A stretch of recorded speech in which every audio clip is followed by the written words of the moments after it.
ओम नमः सिद्धेभ्यः। यहाँ पर अमृतचंद स्वामी महाराज के द्वारा पुरुषार्थ सिद्धि उपाय का ग्रंथ का स्वाध्याय चल रहा है, वाचन चल रहा है। और यहाँ विगत दिनों हम जो है संलेखना समाधि के बारे में जान रहे हैं। संलेखना क्या होती है, किसे कहते हैं, उसका क्या लक्षण, क्या परिभाषा है, कौन करता है, कौन कराता है, क्या व्यवस्था रहती है, कहाँ करना चाहिए, कैसे करना चाहिए, सारी बात को यहाँ पर बताया जा रहा है। अब यहाँ पर जो है 176वें नंबर श्लोक के माध्यम से जो है बताया जा रहा है।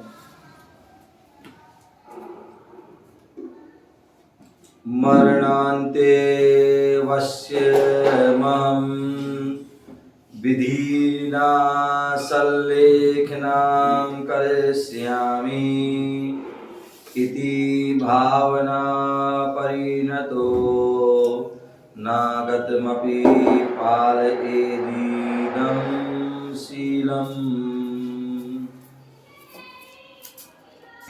तो यहाँ बताए थे अहम मन में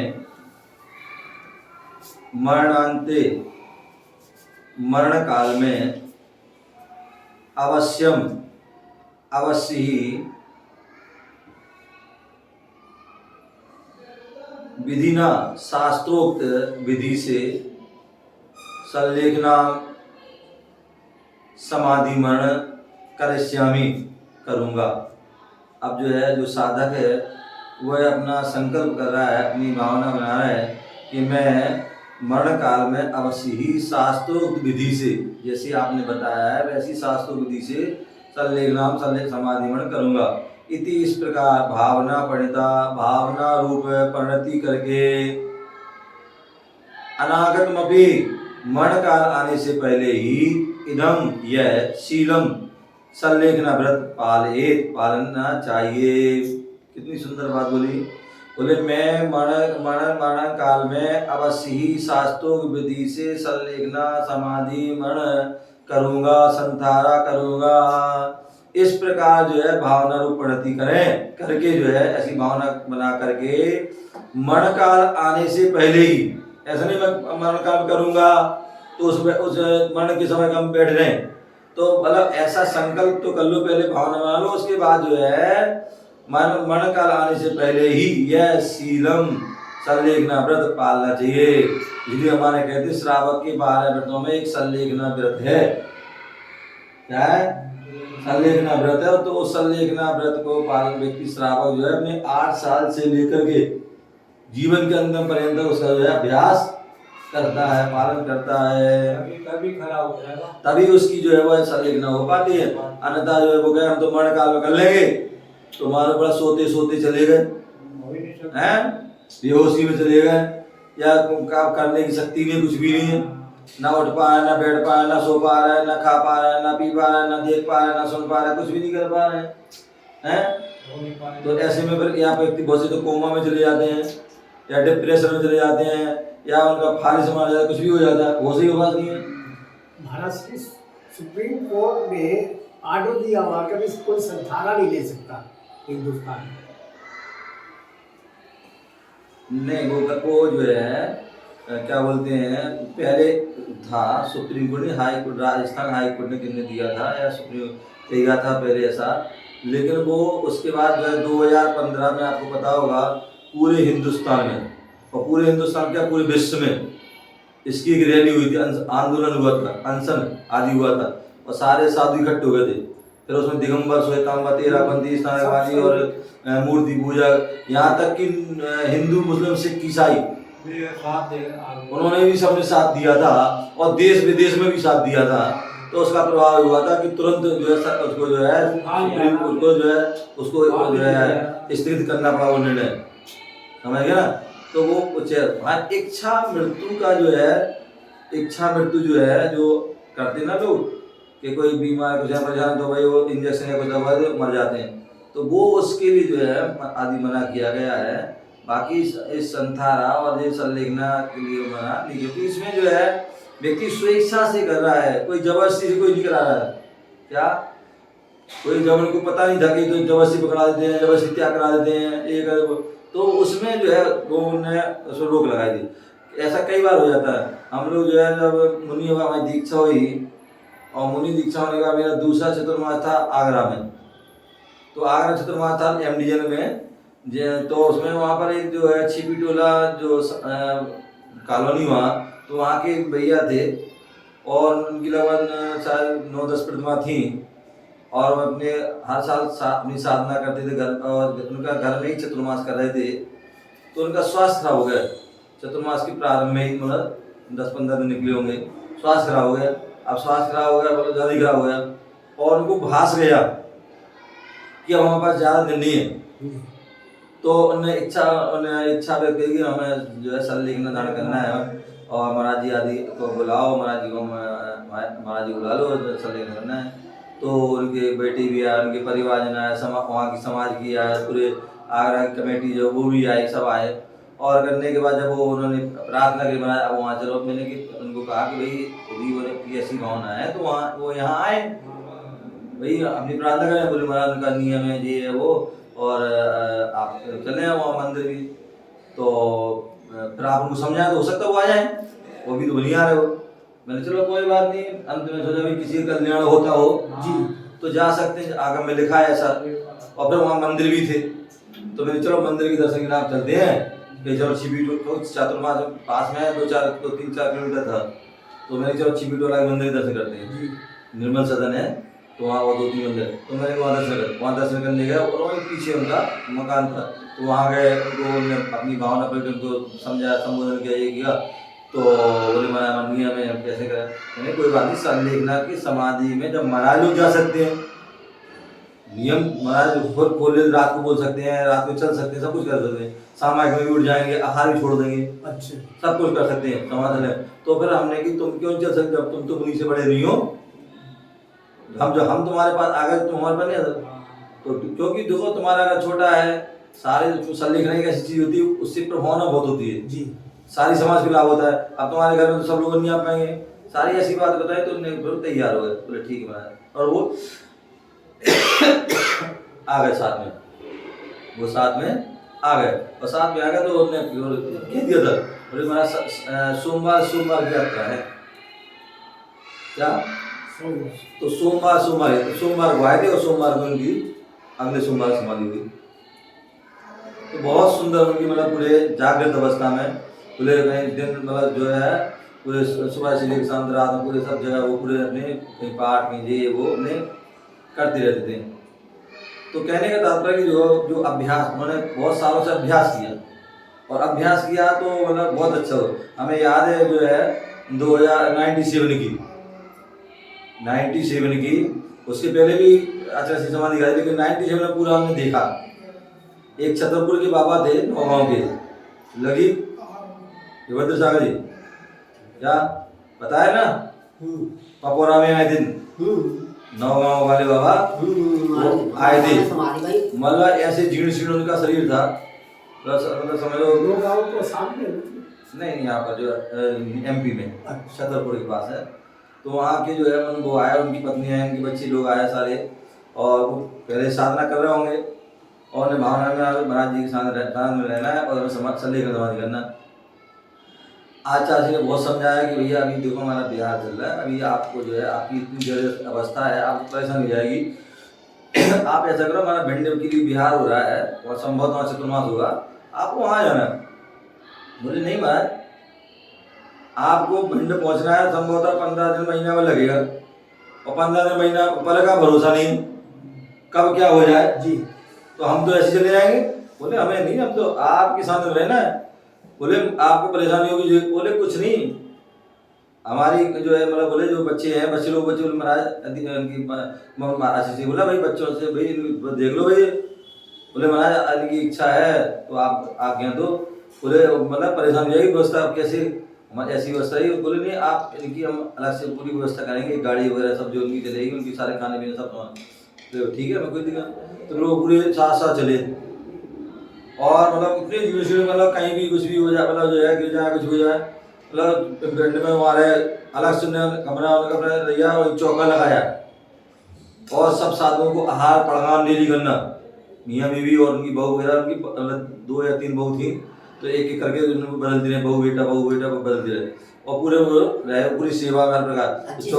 हाँ, चौका लगा सब कोई करते, स्वाध्याय में आना, हर चीज में आते थे, पूजा पाठ आदि शादी करना मियाँ बीवी बोले। तो फिर और तो क्या हुआ, कई बार गिर जाते थे बेचारे, और गिर जाते, चोट लग जाती, तो उनसे पूछे बाबा जी आप गिर गए तो आप चोट लगे? अरे बोले महाराज जेल की दीवारें हैं, क्या है, जेल की दीवारें तो गिरेंगी तभी तो आत्मा मुक्त हुई। आत्मा हमारी कैद है, इस शरीर रूपी जो जेल में कैद है, कर्मों से जकड़ी हुई है, और जब ये जो है दीवारें टूटेंगी तभी तो जो है वो क्या होगा, मुक्ति ऐसी होगी। वास्तव में मतलब वो लेटते थे, हम लोग इतनी चिड़चिड़ हो गए थे। हमने एक बार क्या हुआ, हमने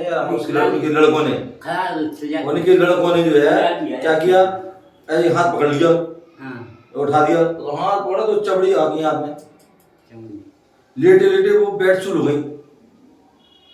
तो मतलब लेकिन फिर भी मतलब इतनी मजबूत और नियम में इतनी मजबूत कि क्या बताएं, बीमार हो गया किसी कुछ भी परेशानी हुई, पेट साफ नहीं हो रहा, कुछ भी है, डॉक्टर ने बोल दिया बोला कि जो है कुछ भी चूरन लेना है, तो बोले ठीक है चूरन लेगा, उसमें नमक डालेगा, बोले हाँ डालेगा। बोले आज कौन सा दिन है?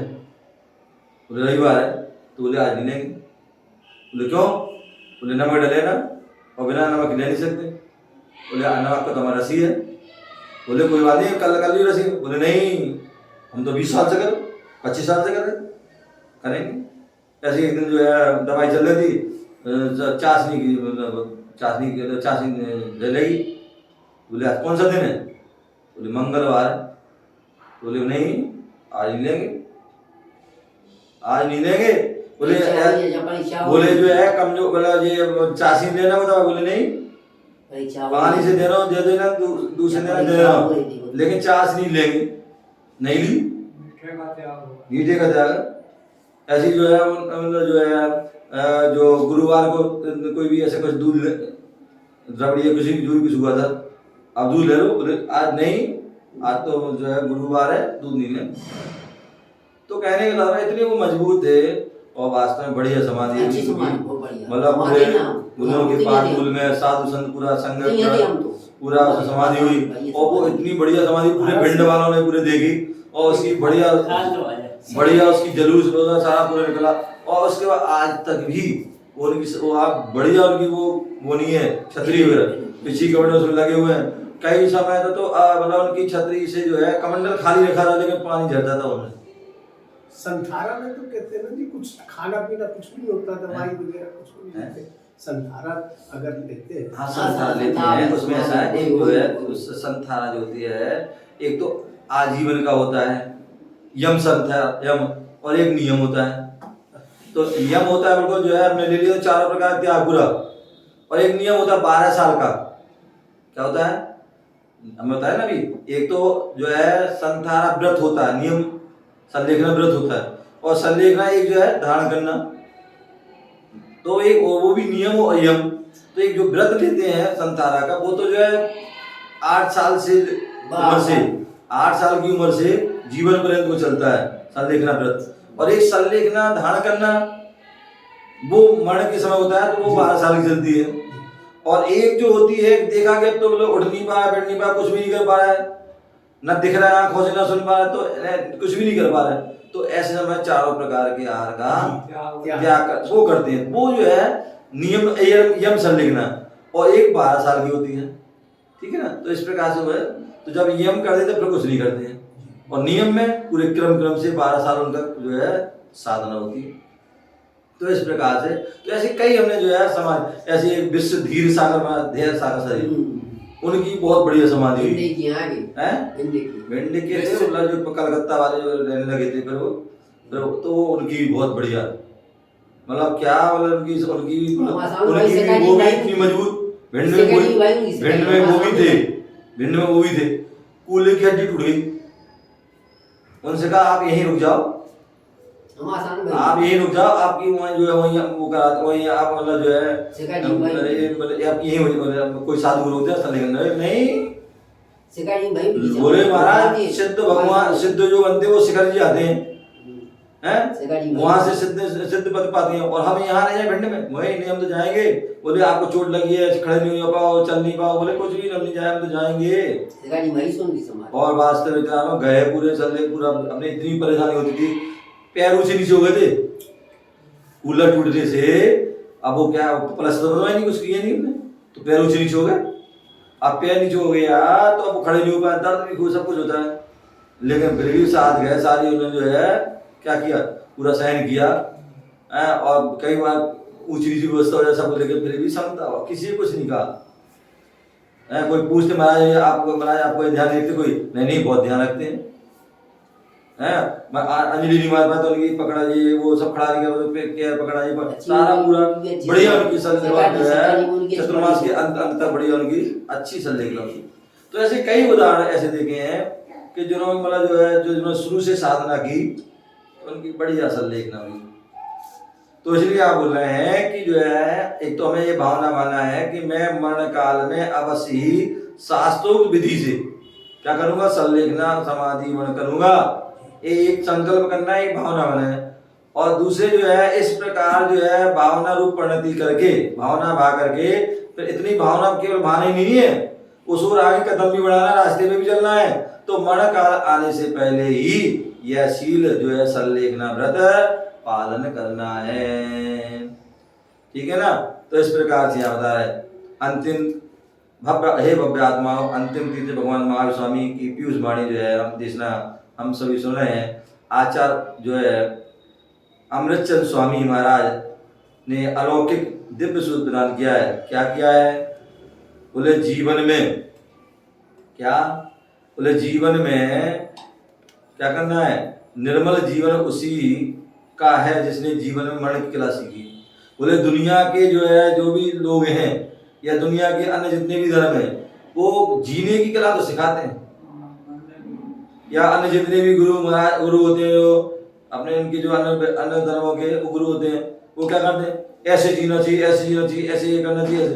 तो जीने की कला तो सिखाते हैं, और अन्य उनके ग्रंथों में जीने की कला है, लेकिन ऐसे अन्य कोई ग्रंथ नहीं है जो, या अन्य कोई गुरु नहीं है जिनके मरने की कला हो कि कैसे मरना चाहिए।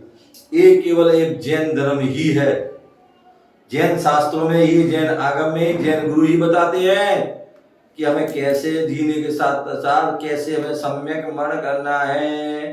क्योंकि सम्यक जीना केवल कोई महत्वशाली नहीं है, आप जीवन जियो कैसी जियो कोई बात नहीं, लेकिन मरण जो हो आपका वो मरण हो तो वो सम्यक मरण हो।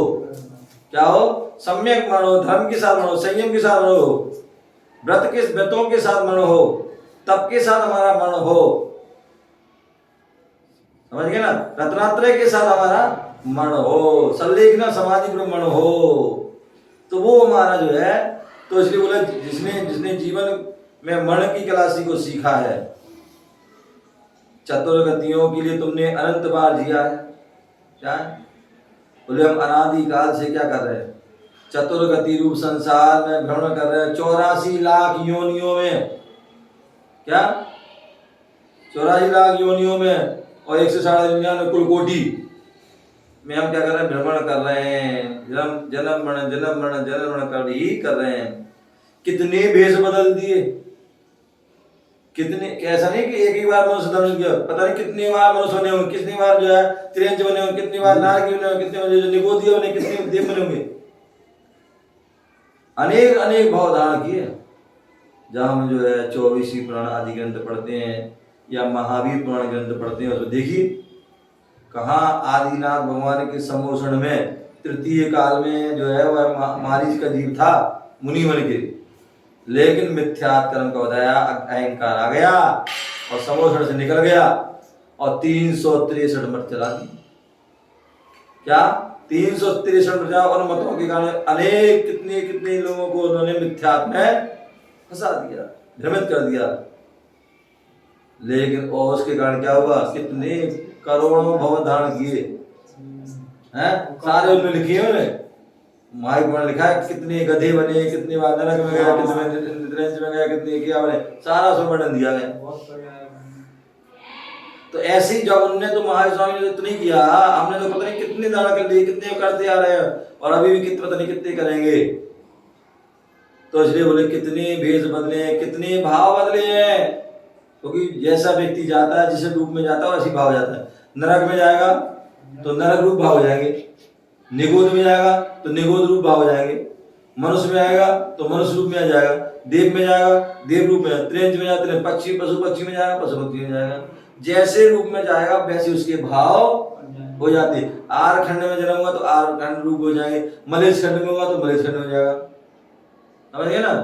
जैन जिस कुल में जन्म होगा वैसे हो जाएंगे, जैन कुल में हो तो अलग भाव होंगे, मुसलमान में होगा कोई चमार मसूर में हो गया, तो सबके अलग अलग भाव होते हैं। एक से भाव जैसे बोले 5 उंगलियां हैं, कितनी है 5 उंगलियां हैं, और 5 उंगलियां सब क्या है अलग अलग हैं, ना एक साइज है, ना एक लंबाई, ना चौड़ाई, ना मोटाई, कुछ भी एक नहीं है, रेखा भी अलग अलग है। इतने सारे लोग यहाँ बैठे हैं, इन सबकी जो है आयु, भेद, रूप, कद, काठी, बुद्धि आदि सब चीज जो है अलग अलग है। एक व्यक्ति भी ऐसा नहीं होता जो कि पूर्ण रूप से दोनों की आपस में दो व्यक्ति की मिल जाए, चेहरे भी अलग अलग नहीं कहते किसी का चेहरा मिलेगा तो किसी कद नहीं मिलेगा, किसी कद मिलेगा तो हाइट नहीं मिलेगी, हाइट मिली तो चौड़ाई नहीं, मोटाई नहीं मिलेगी, क्योंकि बुद्धि कम मिलेगी, कुछ ना कुछ अंतर तो उसमें जरूर रहेगा, चाहे सूक्ष्म अंतर हो चाहे स्थूल अंतर है, अंतर जो है जरूर उसमें रहेगा। तो इसलिए कितने भेष बदल दिए और कितने भाव बदल दिए, क्या कर दिए, कितने भाव बदल दिए, और भाव जो बदले जाते वो भावों से बदले। इसलिए कहते भावों की पगडंडी में सरपट दौड़ा करता मन, भावों की पगडंडी में सरपट दौड़ा करता मन, भावों ही भावों में भव के बंध बांधता रहता मन, भावों ही भावों में भव के बंध बांधता रहता मन, भावों ही भावों में भव के बंध काटता है मन। है बोले जीव जो है भावों की पगडंडी में सरपट दौड़ रहा है, दौड़ लगा भागम भाग कर रहा है।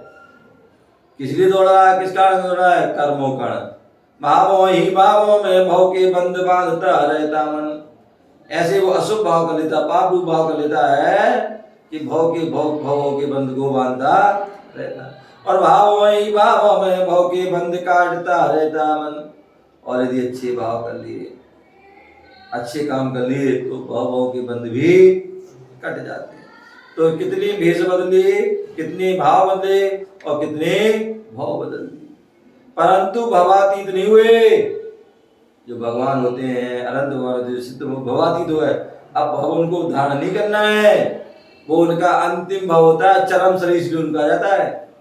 क्या जिस शरीर से वह मोक्ष जाते हैं वो उनका अंतिम शरीर होता है, चरम उत्कृष्ट शरीर, क्योंकि उस शरीर से उनका मृत्यु नहीं होती। ये सामान्य हम सब शरीर क्या मृत्यु होती है, शरीर नष्ट हो जाता है, मिट्टी का जो पुतला मिट्टी मिल जाता है, लेकिन उनका जो शरीर होता है उनका चरम शरीर होता है, और उस शरीर का मरण नहीं होता अपितु निर्माण होता है। क्या होता है, उस शरीर का जो है उससे निर्माण होता है। तो इसलिए बोले भवातीत नहीं हुए।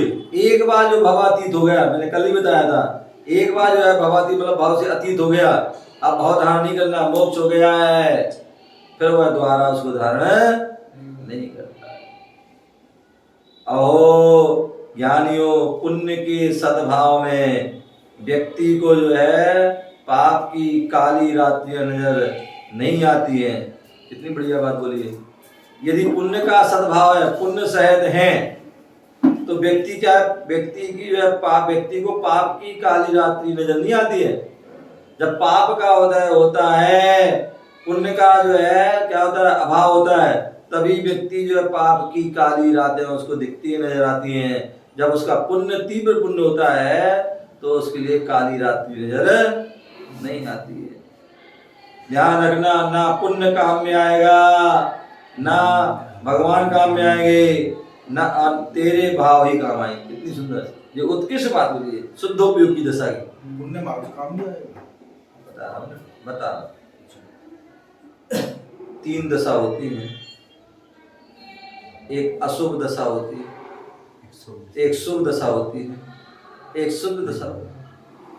एक अशुभ दशा, तुम दुकान में बैठे हो, अपने जो है लूट रहे हो सब जनता को, घर में बैठे हो विषय के साथ भोगों में लगे हो, दुकान पे बैठा है तो जरूरी तो नहीं लूट रहा हूँ, नहीं। सेवा कर रहा हूँ।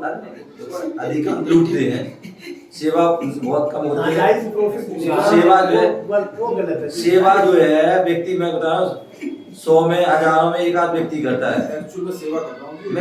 अच्छी बात है, करते हो बढ़िया है, नहीं तो अधिकार क्या होता है, अधिकार व्यक्ति लूटता है, 10 रुपए की चीज 100 में बेच रहा है, अब लूट, तुम सेवा कर रहे हो। दुकान के ताले खुलते मेरे पास ग्राहक आ जाते हैं। मैं कह रहा हूँ अच्छी बात है, उदाहरण दे रहा हूँ, मैं 100 में या 1000 में एक ऐसे होते जो सेवा करते हैं, अन्यथा 100 जो है व्यक्ति जो है 1000 में जो है 999 लूटते हैं। क्या करते हैं, दाढ़ी मारते हैं, दाढ़ी मार देते हैं, नीचे को लेने की वस्तु अलग होती है, लेकिन पाठ तराजू, और देने के उसमें वो लगा दे, वो क्या पासी लगा देते हैं कहीं, वो ऊपर कांटा वाला होता था ना, उसमें जो है वो टेढ़ा कर देते, उससे अटक जाता था। बहुत सी जगह जो है नीचे वो कर दे, कहीं कुछ ना ऐसा कर दे जिससे उन्हें देना कम पड़े।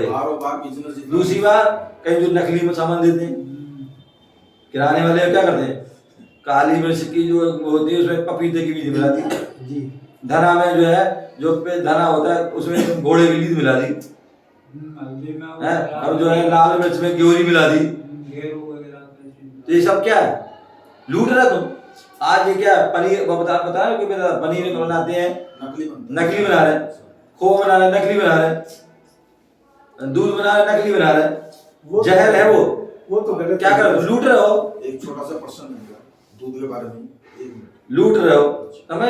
तो ये क्या है, मतलब 10 रुपए की सामान तुम 100 में बेच रहे हो, भाई 10 की तुम 12 दे दो, चलो 15 दे दो, 20 ले लो, डबल कर लो, क्योंकि 10 के जो है तुम 10 गुना ले रहे हो, तो ये कहाँ से सही है। 10% भी बहुत होता है, मैं कहता हूँ 10 रुपए वाली चीज 11 रुपए बहुत है, बहुत अच्छी, भाई तो कह रहा है 10 का हमें क्या ले लो, 15 ले लो, 20 ले लो यार, एक ही रेट है। देखो ऐसा है, सुनो, वो सियाना तुमने बनाया, सियाना ग्राहक नहीं था, ग्राहक को बनाने वाले सियाने तुम हो। जब तुमने उसको 10 रुपए की चीज तुमने 100 में दोगे तो वो क्या करेगा, भैया सेठ जी 90 ले लो, 80 ले लो, कम करा, थोड़ा और कम करो, थोड़ा और कम करो, हैं। लेकिन फिर भी तुम जो है कितनी मताई की कसम, पिता की कसम, भगवान की कसम, इसकी कसम, तुम्हारी कसम, उसकी कसम, और तू तो ऐसा हमारा रिश्तेदार है, जान पहचान ये है, और मैं तो अब तो तुम्हें लॉस में दे रहा हूँ, मतलब डबल करने के बाद ही क्या लॉस में दे रहा हूँ, लॉस में तो कोई नहीं देता है। मैं भी तो ग्राहक हूँ, मैं भी तो सामान खरीद के लाता हूँ, बर्तन दुकान पे कोई पैदा थोड़ी ना हो दुकान पे, मैं भी होलसेल से मार्केट से खरीदता हूँ ना। तो तुम्हें मिर्ची क्यों लग रही है बताओ, तुम्हारा नाम ही नहीं लिया मैं तो, मिर्ची क्यों लग रही है तुम्हें, तो मैं दुकानदार ही कह रहा हूँ, दुकानदार जो भी है व्यापारी लूटता है, गवर्नमेंट तक खाना देती है, व्यापार जो व्यापारी लूटता है, समझ गए, तो लूटता क्यों, इसलिए लूटता है, ले लो ना, सोना 60%, वही मतलब मैं कह रहा हूँ कि सभी व्यापारी जो है लगभग लूटते हैं, केवल मतलब 1% छोड़ करके, 1-2% जो ऐसे ही होते हैं जो बिल्कुल उनका। अभी मैं देख रहा था, सुबह गया था, वहां पर सुबह लिखा था उस पर 99 कुछ लिखा था, तो मैंने पूछा, बोले हर चीज 99, हर चीज 99 की, तो कुछ के लोग रेट की अच्छी मिक्स होती है, भाई तुम्हें लेना हो लो, नहीं लेना, मैं तो 2% या 5% मुझे लेना है, एक ही रेट जो रखोगे ना बस, वो तो उससे क्या होता है, ग्राहक दौड़ के आते हैं, क्या ग्राहक दौड़ के आते हैं जी, एक तो रेट अच्छा हो और एक सामग्री अच्छी हो, फिर हमें ग्राहक को बुलाना नहीं पड़ेगा, तो ग्राहक दौड़ के आए तो मना करो, भागो, वो क्या नियम तो यही चलेंगे। ऐसे लोग मैंने देखे, मैं जब बचपन में था, गृहस्थ में था, तो हम भी दुकान में बैठते थे, और हमारे सामने ये तो कई मतलब जो है हमारे बगल में कई दुकान थी कोई चीजें, और सामने भी और भी दुकान थी, तो मैं क्या देखा, जो हमारी दुकान थी, जो दुकान थी जो मेरी थी, उसकी लगभग 5-7 दुकान और थी, तो हम लोग ये मेरा कहने का था, हम लोग 5 बजे बैठ जाते थे और रात को 10-12 बजे बैठते थे, लेकिन फिर भी वही सीमित, और एक व्यक्ति आता 10-12 बजे आता था, 10-12 बजे आता था, और शायद दोपहर चला जाता, फिर शाम को आता था, और मतलब सीमित घंटे के लिए आता था, और भीड़ लगी थी, लाइन लगती, यहाँ एक भी ग्राहक नहीं हो और वहाँ 10 भी ग्राहक खड़े होंगे, समझ गए ना? तो ये क्या है, एक ही रेट होगी। रेट नहीं, रेट भी है ना कम उसका और ना रेट तो सेम भी हो सकता, लेकिन चीज अच्छी। हम लोग तो कोई भी है मिलावट कर देंगे, कुछ भी कर देंगे, लेकिन वो उनकी प्योर। तो ले लगी थी ऐसे हमारे सामने किराने आदि की दुकान भी थी, ऐसे वहां भी यही था। वो व्यक्ति बड़ा बहुत धर्मात्मा था, कोई भी साधु संत आए अब से पूजन अपने आहार आदि देकर स्वाद दे करके आता था। 12 बजे आता था, 12 बजे तक जो है उसके ग्राहक लाइन लगा खड़े रहते, बैठे रहते। अगर लेट भी होगा तो बैठे नहीं, भागेंगे नहीं। 17 लोगों ने बात ले नहीं बोले आज नहीं आएंगे, बोले कल ले लेंगे वहीं से। वही सामग्री सबके पास है। तो ये जो है एक तो उसका पुण्य भी है और एक उसकी जो है सामग्री, ईमानदारी आदि उसका जो है सारा तो ये होता है। तो इसलिए जो है यहाँ बोल रहा है कि हम जो है कहने का तात्पर्य यहाँ बात चल रही थी कि व्यक्ति पुण्य की बात चल रही थी। पुण्य के सद्भाव में व्यक्ति की ओर पाप की काली रात नजर नहीं आती है और पुण्य काम में आएगा। वो तो कहने था ये बता रहे थे कि जो है एक अशुभ, एक शुभ और एक शुभ। तो कहने का तात्पर्य जो हम सामान्य पाप आदि करें दिन रात गृहस्थी में रहकर के क्या करें, आँख खुलती है पाप प्रारंभ हो जाते, जब तक आँख नहीं मिचती है जब तक पाप चलते रहते हैं। और कुछ तो ऐसे जो सोते में ही पाप करते हैं, समझिए। तो जो पाप करें तो उन पाप से बचने के लिए हमें क्या करना चाहिए, पाप कार्य से बचने के लिए पुण्य कार्य हमें करना चाहिए। क्या करना चाहिए, पुण्य कार्य हमारे लिए करते रहना चाहिए। तो पुण्य उस समय करना चाहिए, लेकिन जब हम जो है साधु बन जाते हैं, मुनि बन जाते हैं, महाव्रतों को धारण कर लेते हैं और शुद्ध ध्यान में लीन हो जाते हैं, तो उस समय बोले जो है पुण्य पाप दोनों ही है। उस समय जो है बोले उस समय ना हमें पुण्य करना चाहिए, ना पाप करना, पाप कार्य करना चाहिए, ना पुण्य चाहिए, ना शुभ भाव, ना अशुभ भाव करना है, ना शुभ भाव करना है। क्या करना है, कुछ भी नहीं करना। और तो अप्पा सो परमप्पा, क्या अप्पा सो परमप्पा, ये क्या करना है, अप्पा परमात्मा, आत्मा का ध्यान करना, अपनी आत्मा के ध्यान में लीन होना है। तो उस समय वो कहा गया कि आपको ना उस समय ना पुण्य करना है ना पाप करना। उस समय यहाँ तक ही कह दिया कि जब शुद्धोपयोग में लीन हो, आत्मा में लीन है, तो उस समय ना हमें भगवान हमें याद करना, उस समय ना उस समय में गुरु को याद करना, ना उस समय जिनवाणी को याद करना, कुछ भी याद नहीं करना, अप्पा सो परमात्मा, आत्मा का ही ध्यान करना है। तो जो इसलिए उस अपेक्षा से बोल दिया कि ना पुण्य काम में आएगा, क्योंकि मोक्ष जाना है तो पुण्य को भी छोड़ना पड़ेगा। पुण्य के जो है हमें प्रभाव से हमें मोक्ष के साधन तो मिलेंगे, सच्चे देव, सच्चे शास्त्र, सच्चे गुरु या सहनन आदि संस्थान आदि सब कुछ हमें मिलेंगे। लेकिन मोक्ष जाना है तो हमें पुण्य पाप दोनों छोड़ना पड़ेंगे। तो और दूसरा पुण्य कभी छोड़ना नहीं पड़ता, पुण्य तो अपने आप छूट जाता है, पाप छोड़ना पड़ता है। पाप को छोड़ने के लिए हमें जो है पाप कब छूटेंगे, जब हम शुभ कार्य करने लगेंगे तो पाप छूट जाएंगे। और जब हम जो है शुद्ध में लीन हो जाएंगे तो जो है पाप भी छूट जाते हैं और पुण्य तो अपने आप जो है छूट जाते हैं। तो इसलिए यहाँ बोले उस अपेक्षा से यहाँ बोल रहे हैं, शुद्ध उपयोग की अपेक्षा से कि ना यहाँ पर पुण्य काम आएगा ना भगवान काम आएगा तेरे भाव। तो तुम्हारी आत्मा में परिणति, तेरे भाव क्या चल रहे, क्या आत्मा तेरे भाव क्या चल रहा, तेरे जो भाव चलेंगे उससे ही तेरी सदगति दुर्गति या सदगति क्या होगी वो उससे होगी। तो इसलिए तेरे भाव ही काम आएंगे, भव तेरे भावों से बनेगा। क्या जो तुम्हारे भाव नाश होना है कि भाव बनना है, वो तुम्हारे भाव से। यदि अच्छे भाव किए, क्या किया,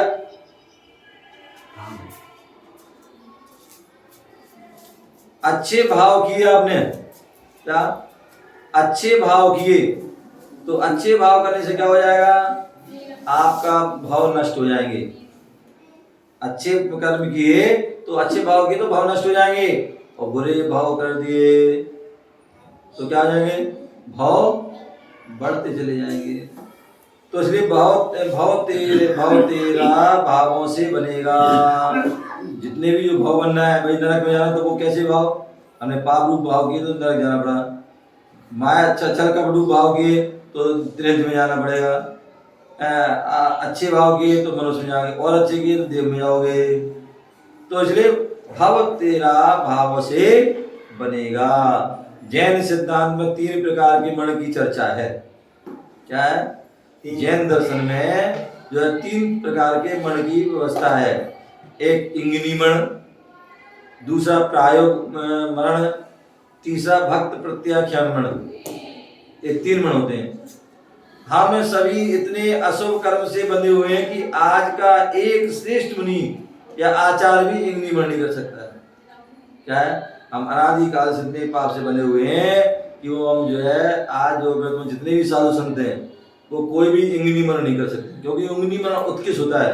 और उत्कृष्ट क्या होता है कि मान लीजिए जो है ना किसी सेवा कराता है ना स्वयं करता है।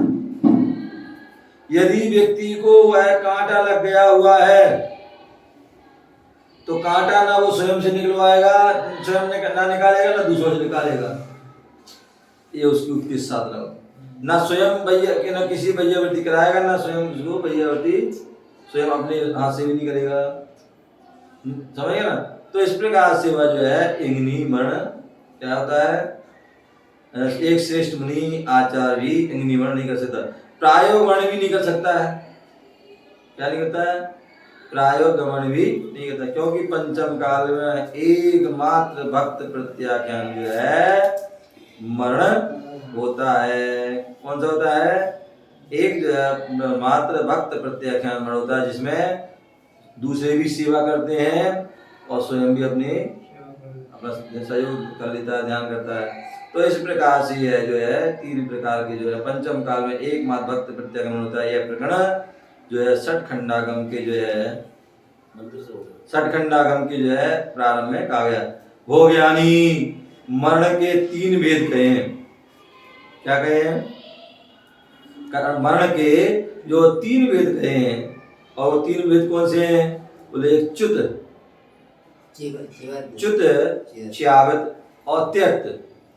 कोमट सार आदि ग्रंथ में, भगवती आराधना में और कनिका आदि ग्रंथ में ये 3 प्रकार के जो है मरण के भेद हैं। कौन सा? एक च्युत, एक च्यावत और एक त्यक्त।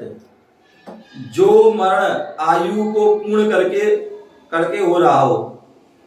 क्या हो रहा हो? जो मरण आयु को पूर्ण करके, मान लीजिए 100 वर्ष की आयु है, क्रम से 100 वर्ष पूरी उसने पूरी की, तो वह च्युत मरण है। क्या है? च्युत, जो धीरे धीरे करके जो है आयु जो है छूट रही है, तो च्युत मरण। और जो कदली घात मरण होता है,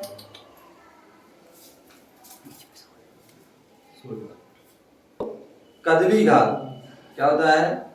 जो कदली घात मरण होता है उसका नाम च्यावत। कौन सा होता है? च्यावत। और जो कदली घात मतलब जो अकाल मरण आदि, क्या अकाल मरण आदि होता है, वो क्या है? कदली जो है घात मरण होता है, उसका नाम च्यावत मरण है। और जो संलेखना पूर्वक मरण होता है, क्या होता है? जो संलेखना पूर्वक मरण होता है वह त्यक्त जो है मरण कहा जाता है, जो धीरे धीरे व्यक्ति त्याग रहा है। कदली घात मरण को ही जिनवाणी में अकाल मरण भी कहा है। जहर खा लिया, रेल की पटरी के चले गए, विष जो है क्या नाम जो है फांसी आदि लगा ली, ये सब क्या है? अकाल। बोले कदली घात मरण है। कौन सा मरण है? कदली। जो भी समाज जो है क्या कर रहे हैं, जो फांसी आदि लगाते हैं या जहर आदि खाते हैं या रेल की पट्टी आदि करते हैं, अस्त्र शस्त्र करते हैं, वो सब क्या? कदली घात है। ध्यान रखिए, कदली घात करने वाला जो व्यक्ति के परिणाम शुभ नहीं होते, संकलित परिणाम होते हैं, क्योंकि उसके भाव हो रहे हैं, इसका मतलब संकलित परिणाम है। क्या है? उसकी फांसी लगाने के या कुछ करने के भाव है, तो इसका मतलब संकलित भाव है, और संकलित भाव है दुर्गति का कारण है। क्या है? दुर्गति का कारण। तो कदली घात मरण को ही जिनवाणी में अकाल मरण कहा जाता है। और कदली घात मरण का अर्थ होता है जैसे केले के वृक्ष में एक बार फल आ गया आते हैं, पुनः उसमें फल नहीं आते। उस केले के वृक्ष को निकाल कर अलग कर दिया जाता है। क्या कर दिया?